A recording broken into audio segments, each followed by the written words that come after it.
بزرگوں، دوستوں، اللہ تعالی نے اس دنیا میں جب انسانیت اللہ سے اپنے تعلق کو اپنے عمل کے ذریعے سے، عقائد کے ذریعے سے، ایمان کے ذریعے سے کمزور کرتی آئی ہے، اللہ تعالیٰ نے اپنے نقیب، قاصد، پیغمبر، رسول اس دنیا میں نازل فرمائے۔ انہی میں کہ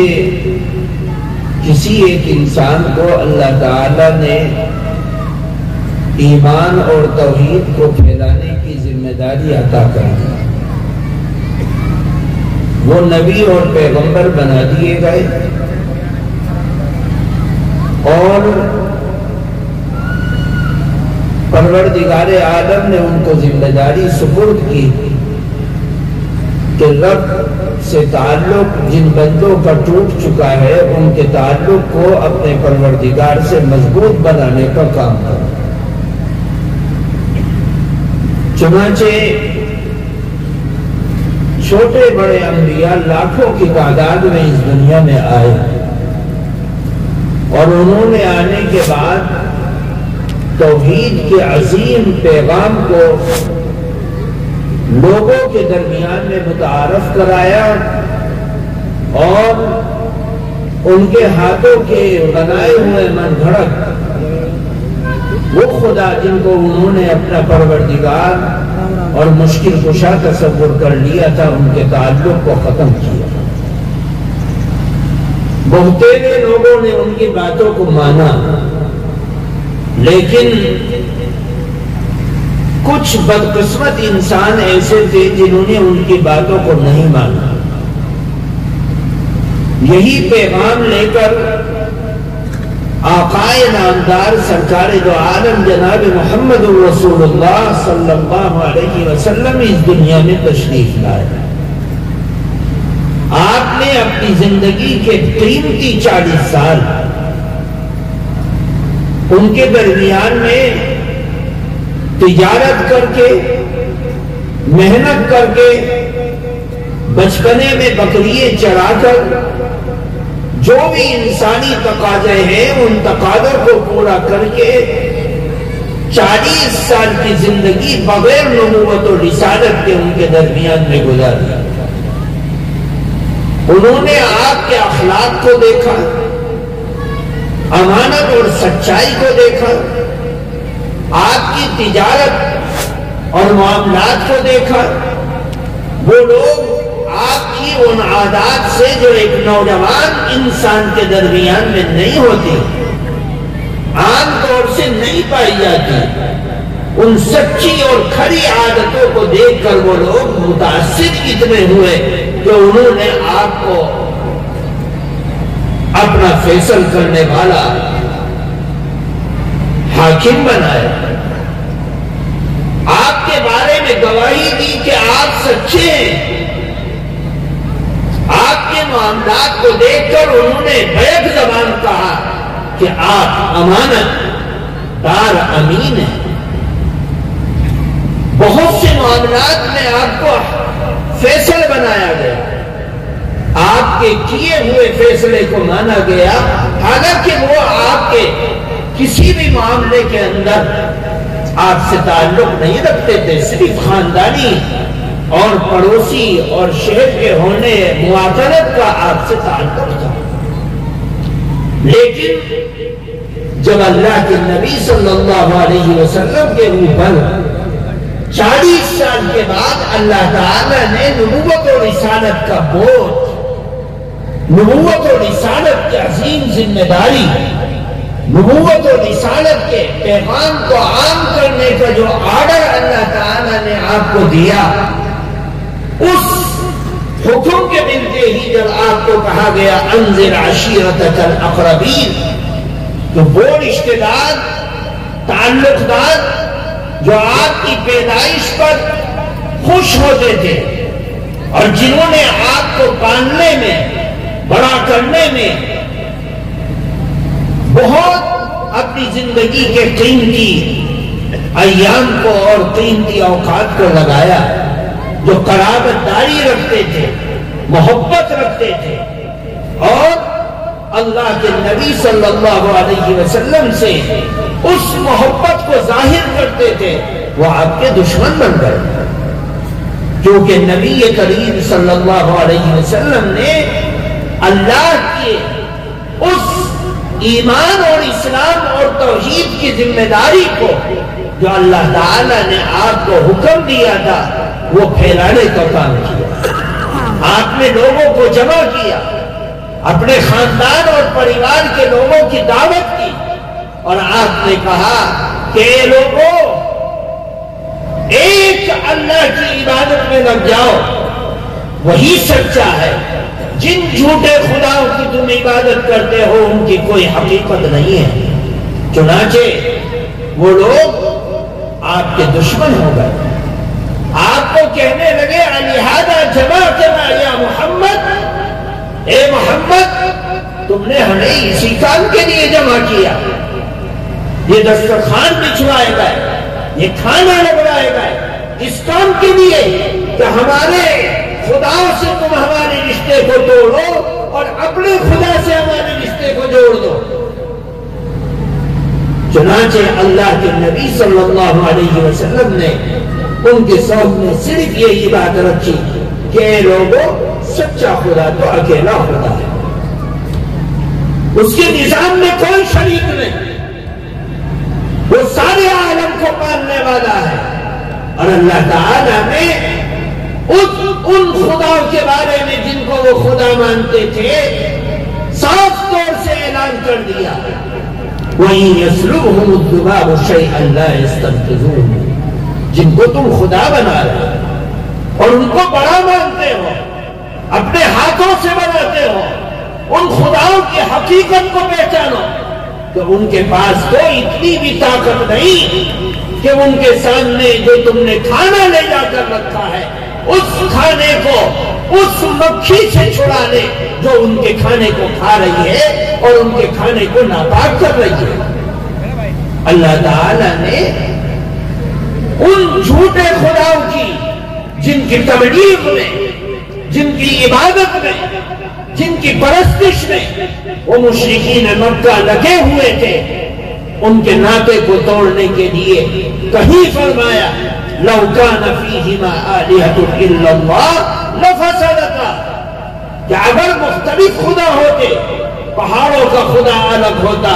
زمینوں کا خدا الگ ہوتا، سمندروں کا خدا الگ ہوتا، بارش کا خدا الگ ہوتا، کھانے والا خدا الگ ہوتا، کھلانے والا خدا الگ ہوتا، سکھ دینے والا خدا الگ ہوتا، غم دینے والا خدا الگ ہوتا، تو اے لوگوں دنیا میں فساد برپا ہو جاتا۔ ایک خدا کہتا بارش برساؤ اور ایک خدا کہتا کہ بد برساؤ، ایک خدا کہتا کہ مار دو اور ایک خدا کہتا کہ مت مارو، وہ خدا آپس میں جھگڑ پڑتے اور دنیا کا نظام تباہ و برباد ہو جاتا ہے۔ اللہ تعالیٰ نے صاف اعلان کر دیا کہ ایک ہی خدا ہے جو سارے نظام کو چلا رہا ہے۔ قل هو اللہ احد اللہ الصمد لم یلد ولم یولد۔ عیسائیوں کی بھی نفی کر دی، مشرکین کے جھوٹے خداؤں کی بھی نفی کر دی، اور یہودیوں کی بھی نفی کر دی۔ وقالت الیہود عزیر ابن اللہ، یہ یہودی کہتے ہیں کہ حضرت عزیر علیہ السلام اللہ کے بیٹے ہیں۔ وقالت النصارى المسیح ابن اللہ، یہ نصارہ کہتے ہیں، عیسائی کہتے ہیں کہ عیسیٰ علیہ السلام اللہ کے بیٹے ہیں۔ نہیں، لم یلد ولم یولد، اللہ نے نہ کسی کو جنا ہے اور نہ اللہ کسی سے جنا گیا ہے، وہ تو اکیلا ہمیشہ سے ہے، ہمیشہ رہنے والا ہے۔ اسلام کے رخ پر چلنے والوں کو اللہ تعالیٰ نے یہ شکشا دی، یہ تعلیم دی، یہ ان کو بتلایا کہ اے ایمان والو، تمہارا عقیدہ یہ ہونا چاہیے کہ تم ایک خدا کو سب کچھ مانتے ہو اور اسی خدا کی عبادت کرتے ہو، اسی خدا کو سچا مانتے ہو اور تمہاری زندگی کے سارے معاملات اس اکیلے تنہا خدا کے ہاتھ میں ہے، وہ جو جی چاہتا کرتا ہے، کوئی اس کے ہاتھ کو پکڑ نہیں سکتا۔ میرے دوستو، بزرگوں، اللہ تعالیٰ نے اپنے تعارف کو انیک انداز سے قرآن پاک میں بیان کیا، مختلف طریقوں سے، الگ الگ طریقوں سے، کہ اے میرے بندو، میری طاقت یہ ہے، میری ذمہ داری یہ ہے، میری حالت یہ ہے، تمام کے تمام خداؤں کو میں کل قیامت کے دن جمع کر دوں گا، جن کو یہ مانتے ہیں اور جن کی یہ عبادت کرتے ہیں، یہ پوجا کرتے ہیں، سب کو لا کر جمع کر دوں گا، اور جمع کر کے اس وقت اعلان ہوگا کہ لاؤ خدائی کا دعویٰ کرنے والے کہاں ہیں؟ بڑے بڑے فرعونوں کو بلاؤ، بڑے بڑے لات اور حبل اور منات اور یغوث اور یعوق کو بلاؤ، لاؤ بلاؤ جن کی تم عبادت کرتے تھے، وہ سب لا کر کھڑے کر دیے جائیں گے۔ اللہ تعالیٰ اس دن کہے گا کہ لاؤ تمہارے پاس کوئی طاقت ہے تو لاؤ دکھلاؤ۔ وہ کہیں گے کہ اے اللہ، ہم تو کچھ بھی نہیں، ہمارے پاس تو صرف وہی ہے جو تو نے دیا ہے، تو اصل حاکم ہے۔ جب سب لاچار ہو جائیں گے، اللہ تعالیٰ اعلان کرے گا لمن الملک اليوم للہ الواحد القہار، اللہ اکیلا کرے تنہا ہے جو آج کے دن بادشاہ، کسی کو رائی کے دانے کے برابر بھی اللہ تعالیٰ نے یہ ملکیت نہیں دی کہ وہ ایک مکھی کا پر بھی بنا کر دکھلائے، مچھر کا پر بھی بنا کر دکھلائے۔ جب اللہ تعالیٰ کی ساری طاقتیں ہیں تو پروردگار عالم اپنے بندوں کو حکم دیتا ہے کہ اے میرے بندو، اپنی زندگی کے ایک ایک پہلو کو اللہ کی طرف منسوخ کر دو، اسی میں تمہاری بھلائی ہے۔ لوگ آئیں گے طاقت دکھلائیں گے، لوگ آئیں گے، دنیا میں ایک شخص آئے گا جو خدائی کا دعویٰ کرے گا۔ فرعون آیا، حامان آیا، شداد آیا، اور انہوں نے آنے کے بعد اپنی خدائی کا دعویٰ کیا۔ ان کے پاس طاقت بھی تھی، فوج بھی تھی، مال بھی تھا، دھن بھی تھا، دولت بھی تھی، خزانہ بھی تھا، سب کچھ تھا، اور انہوں نے جس کو چاہا مالدار کیا، جس کو چاہا اس کی دولت کو چھین کر اس کو سڑک پر لا کر بٹھا دیا۔ انہوں نے اپنے خدا ہونے کا دعویٰ پیش کیا، لیکن وہ لاچار اور بے بس تھے۔ ایک دن آیا کہ ان کا ہاتھ ہل نہیں رہا، ان کی آنکھیں بند ہو گئی تھی، ان کی زبان گم پڑ گئی تھی، ان کے کان بہرے ہو گئے تھے، اور وہ لاچار اور بے بس پڑے تھے۔ بڑے بڑے سکندر آئے، ذوالقرنین آئے، فڑا آئے، چنا آئے، بڑی بڑی دنیا پر حکمرانی کرنے والے سب چلے گئے۔ سکندر بادشاہ کی طاقت کا یہ عالم کہ لوگ کمزور عقیدے والے اس کے سامنے آ کر لیٹ جاتے تھے، اس کے پیروں میں گر جاتے تھے، اس کو بڑا مانتے تھے۔ اس نے کہا کہ اے لوگوں، جب میں مر جاؤں، مرنے کے بعد میرے ہاتھوں کو کفن سے باہر نکال دینا۔ لوگوں نے کہا کہ جب آدمی مر جاتا ہے تو اس کے ہاتھ تو کفن میں آتے ہیں، تم باہر کیوں نکلوا رہے؟ کہنے لگا کہ اس لیے باہر نکالنے کا کہ وصیت کرتا ہوں تاکہ ایک کمزور عقیدے والے لوگ دیکھ لیں کہ ساری دنیا کے اوپر مملکت اور بادشاہت کرنے والا آدمی جب اس دنیا سے جا رہا ہے، اس کی آنکھیں بھی بند ہیں، کان بھی بہرے ہیں، زبان بھی بند ہے، اور ہاتھ بھی خالی ہیں، ان میں ایک رائی کے دانے کے برابر بھی کچھ بھی نہیں ہے، خالی ہاتھ جا رہا ہے۔ پتا چلا کہ جب اتنا بڑا مملکت کا ساری دنیا کا بادشاہ خالی ہاتھ جا رہا ہے تو ہم لوگوں کی کیا حیثیت ہے؟ ہم کیسے جائیں گے؟ ہم کیا اس دنیا سے لے جائیں گے؟ اللہ تعالیٰ نے کسی انسان کے پاس یہ طاقت نہیں رکھی کہ وہ اللہ کی خدائی کے اندر رائی کے دانے کے برابر بھی اپنی ایکٹیویٹی، اپنا تعلق، اپنی طاقت ظاہر کر سکے۔ داخل کر سکے. لیکن ہاں قرب قیامت میں ایک شخص آئے گا اور وہ شخص آنے کے بعد لوگوں کے ایمان اور عقیدے کو اس طرح ہضم کر لے گا جس طرح پرندہ دھوپ کی شدت کے عالم میں زمین پر آ کر بیٹھتا ہے اور اپنے چارے کو چن چن کر چونچ مار مار کے چپ چپ کر لے جاتا ہے اور وہ سانس بھی نہیں لیتا، وہ رکتا بھی نہیں. جب وہ چگ لیتا ہے اپنے آرام کی طرف چلا جاتا ہے. فرمایا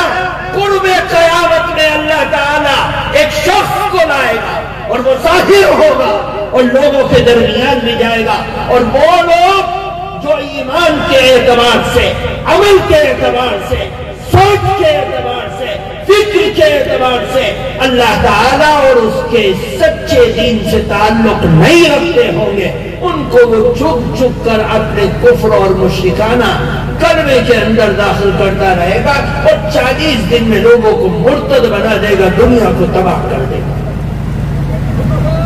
وہ 40 دن میں مشرق و مغرب سے گھوم جائے گا اور لوگوں کو کمزور ایمان والے مسلمان ہیں،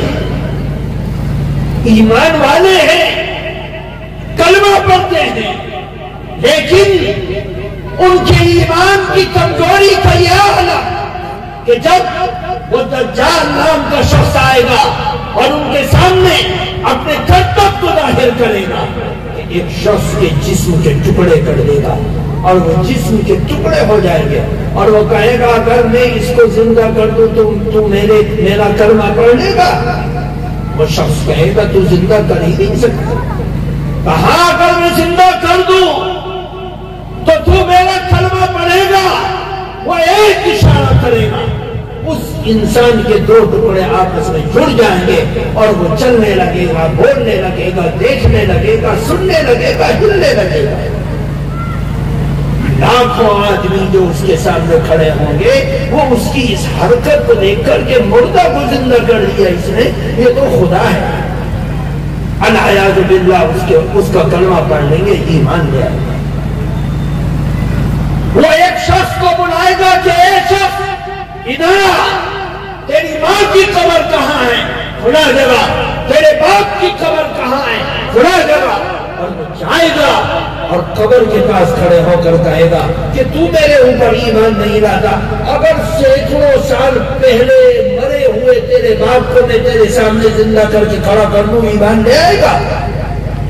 وہ فوراً قبر کو حکم دے گا، قبر پھٹ جائے گی اور آدمی قبر کے اندر سے کھڑا ہو جائے گا.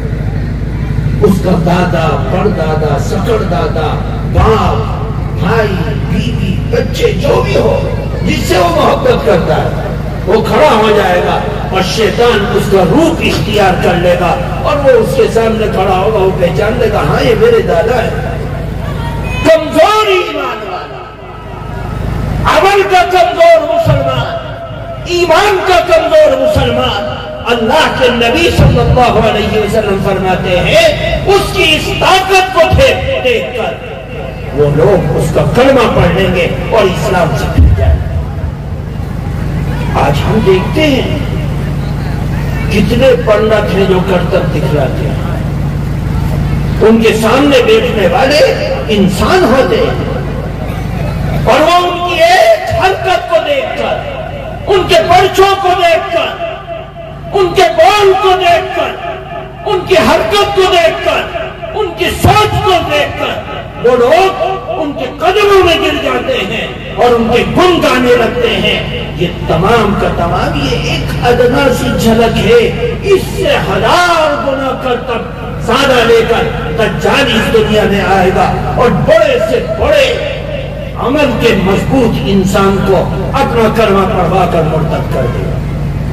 یہی وجہ ہے کہ اللہ کے نبی صلی اللہ علیہ وسلم نے اپنے صحابہ کو لفظ بلفظ چند دعائیں سکھلائی. سب نہیں، چند دعائیں. ان چند دعاؤں میں سے ایک دعا استخارے کی اور ایک دعا دجال کے فتنے سے حفاظت. لفظ بلفظ سکھلایا، صحابہ کو سکھلایا. اما عائشہ بیٹھی رو رہی، اللہ کے نبی داخل ہوئے، فرمایا اے عائشہ کیوں روتی ہے؟ عرض کیا یا رسول اللہ آپ نے دجال کے بارے میں فرمایا تھا کہ وہ آئے گا ہمارے ایمان کو خارج کر دے گا، کہیں ہمارا ایمان اس کے آنے کے بعد ضائع نہ ہو جائے۔ اللہ کے نبی صلی اللہ علیہ وسلم نے فرمایا اے عائشہ جب تک میں ہوں تمہارے ایمان پر کوئی غارت کری نہیں کر سکتا، تمہارے ایمان کو ضائع نہیں کر سکتا۔ اللہ کے نبی چلے گئے اور ہم جیسے ناچارا، کم عمل، بدعقل، کمزور اس دنیا کی زمین پر بوجھ بن کر چلتے ہیں، کھاتے ہیں، پیتے ہیں، سوتے ہیں، جاگتے ہیں۔ اب ہمارے اوپر، ہمارے سروں پر کس کا ہاتھ ہے؟ نبی چلے گئے، صحابہ چلے گئے، اماں چلی گئی،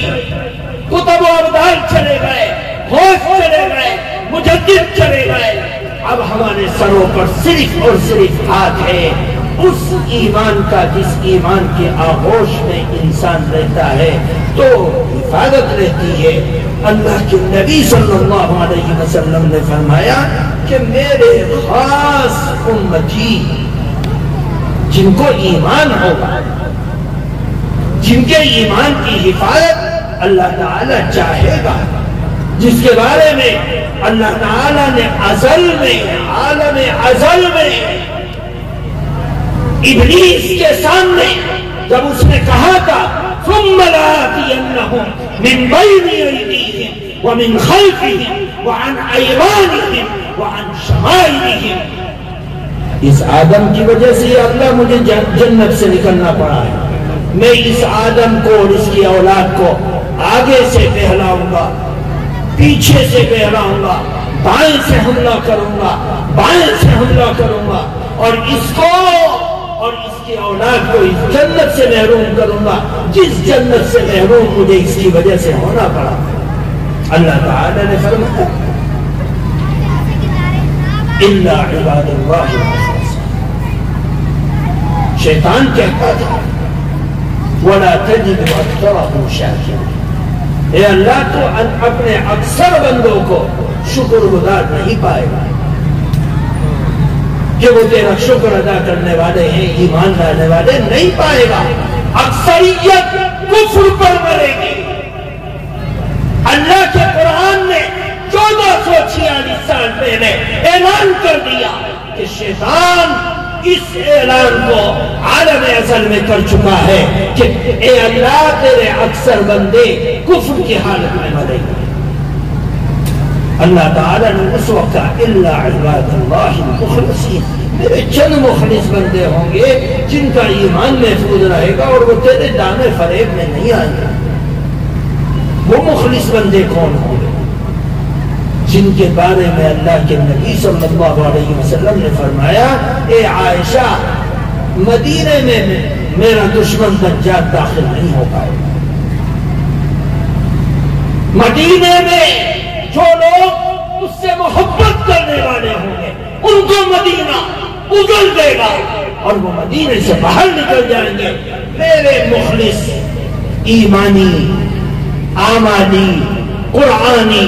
نبی والے، سچے سچے مسلمان اس مدینے میں محفوظ رہیں گے اور وہ مدینے کی چوکھٹ تک پہنچ جائے گا اور چوکھٹ کے اندر داخل نہیں ہو پائے گا، یہاں تک کہ اللہ تعالیٰ عیسیٰ علیہ السلام کو نازل کرے گا اور وہ دمشق کی جامع مسجد کے مینار پر اتریں گے اور اترنے کے بعد لوگوں کی امامت کرے گا اور لوگوں کی اب کا ایک جتھا ان کے ساتھ ہوگا، امام مہدی ان کے ساتھ ہوں گے اور وہ ان ایمانی جن کا ایمان مضبوط ہوگا، طاقتور ہوگا، قرآنی ہوگا، نبی سے تعلق رکھنے والے ہوں گے، ان مسلمانوں کی جماعت کو لے کر جا کر مقام لد میں اس دجال کو قتل کرے گا۔ آج ہم دیکھ رہے ہیں کہ بہت سے لوگ اس صدی کے اندر اور اس 1443 سال کے اندر آئے. کسی نے نبوت کا دعویٰ کیا, کسی نے مہدویت کا دعویٰ کیا, کسی نے مسیحیت کا دعویٰ کیا, لیکن کوئی نہیں آیا جس نے دجالیت کا دعویٰ کیا ہو. کوئی دنیا کا عیسائی, کوئی یہودی, کوئی نصرانی, کوئی مجوسی, کوئی پاپی, کوئی اللہ کے نبی کا دشمن, قرآن کا دشمن اس دنیا میں ایسا نہیں آیا جو دجالیت کا دعویٰ کرنے والا ہو. مسیح علیہ السلام یا مہدی, امام مہدی اس دنیا میں جبھی آئیں گے جب دجال آ جائے گا. یہ کسی مسیح کے دعویٰ کرنے والے مسیحی کے یا مہدویت کا دعویٰ کرنے والے مہدی کے سچا ہونے کی نشانی ہے. آج تک جتنے آئے جھوٹ بولا, پاک کیا, لوگوں کو گمراہ کیا, لوگوں کو بہلایا پھسلایا, تباہ کیا, ان کے ایمان کو غارت کیا اور خائب و خاسر ہو کر, بھٹکا کر, ذلیل کر کے, رسوا کر کے, کافر بنا کے, نبی کے رشتے کو توڑ کر اس دنیا سے وہ ہزاروں انسانوں کو مرتد کر کے چلے گئے. دجال نہیں آیا. پتہ چلا کہ وہ اپنے دعوے کے اندر سراسر رات کی تاریکی میں, دن کے اجالے میں جھوٹے تھے, مکار تھے, اور انہوں نے جھوٹ پھیلا کر لوگوں کے ایمان کو غارت کرنے کا کام کیا. میرے دوستو, اللہ کے نبی نے زمانہ نہیں بتایا کہ مہدی کب آئے گا, لیکن یہ بتلا دیا کہ خاندان کون سا ہوگا. فرمایا میرے خاندان سے وہ مہدی پیدا ہوگا. آپ کی نسل آپ کی بیٹی اماں فاطمہ کے ذریعے سے چلی. اماں فاطمہ کے 2 لڑکے مشہور ہوئے. ان لڑکوں میں سے ایک لڑکا, ایک کا نام امام حسن اور ایک کا نام امام حسین. اللہ کے نبی صلی اللہ علیہ وسلم نے یہ بتلا دیا کہ مہدی حسن کی اولاد میں پیدا ہوں گے اور ان کے باپ کا نام بھی میرے باپ کے نام پر ہوگا, ان کی ماں کا نام بھی میری ماں کے نام پر ہوگا, اور ان کا نام میرے نام پر محمد ہوگا. اللہ کے نبی نے نشانی بتلائی. آج دنیا میں کھڑے ہو کر لوگ اعلان کرتے رہے کہ ہم مہدی یا ہم مسیح, وہ جھوٹ اور دجل اور فریب کا کام کرے. میرے دوستو بزرگوں, اس دنیا میں ہمارے ایمان کو غارت کرنے والے انٹرنیٹ کے ذریعے سے پگڑی مانگ کر, داڑھی رکھ کر, علماء کا روپ بنا کر, قرآن پڑھ کر, حدیث پڑھ کر, کتابیں اٹھا کر اپنی سوچ, عقیدے, فریب, دھوکہ, بے ایمانی اور دجل اور فریب سے ایک سیدھے سادھارن رکشہ چلانے والا, انجینئرنگ کرنے والا, ڈاکٹری پڑھنے والا, ISPCS کی تیاری کرنے والا, نیٹ پر لوگوں کے دینی بیان کو سننے والا, وہ ان کے دجل اور فریب میں آ جاتا ہے اور من گڑت کمزور احادیث کو ان کی زبان سے سننے کے بعد یہ سوچنے لگتا ہے کہ میری نماز بھی درست ہے, میں نماز میں ہاتھ سینے پر باندھوں یا پیٹ پر باندھوں, میں رکوع میں جاتے ہوئے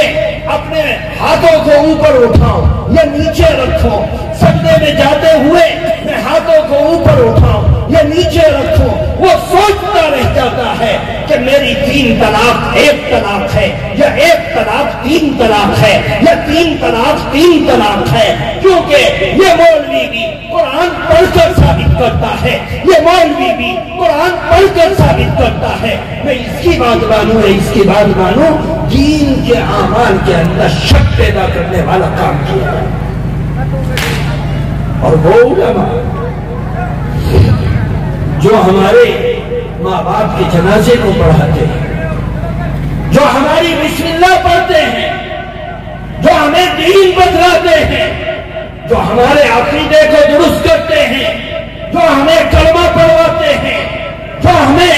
قرآن سکھلاتے ہیں، جو ہمیں دین کے الگ الگ پہلو بتلاتے اور سمجھاتے ہیں، ہم ان کو کمزور سمجھتے ہیں کہ بھئی ہمیں یہ کچھ نہیں ہے، ان کی کوئی حیثیت ہے۔